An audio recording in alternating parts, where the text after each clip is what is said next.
આધુનિક સુવિધા ન હોવાના કારણે વડોદરા પ્રદર્શન મેદાનને બંધ કરવાની સૂચના. આધુનિક સુવિધા હોવાના કારણે વડોદરા પ્રદર્શન મેદાનને પરમિશન ન હોવાથી આજ રોજ વડોદરા મહાનગર સેવા સદનના સ્થાયી સમિતિના ચેરમેન ડોક્ટર શીતલ મિસ્ત્રીએ નોટિસ આપીને બંધ કરવાની સૂચના આપી. આધુનિક સુવિધાઓ ત્યાં છે નહીં, જેના લીધે કોઈ દુર્ઘટના બને તો જવાબદાર કોણ? Reporter Rahul Rajput, van news, Vadodara.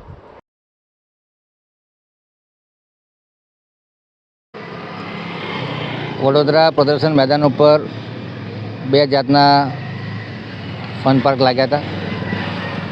જે ફન બ્લાસ્ટ કરીને ફન પાર્ક હતો એ લોકો પાસે કોઈ સ્ટેચ્યુટરી પ્રોવિઝન પ્રમાણેના licensing, safety measures, fire NOC વગેરે હતા નહીં.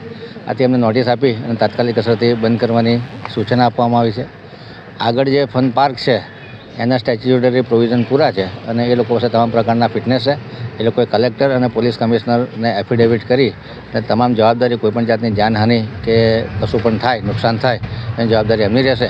પોતે એમની પાસે ટ્રેન સ્ટાફ પણ છે, પરંતુ ફન બ્લાસ્ટમાં આ પ્રકારની કોઈ જાતની સવલત એ લોકો પૂરી પાડતા ન હતા. એટલા માટે એમને નોટિસ આપી અને તમામ સ્ટેચ્યુટરી પ્રોવિઝન પૂર્ણ કરવા માટે સૂચના આપી દેવામાં આવી છે. Subscribe now and press the bell icon. Never miss an update.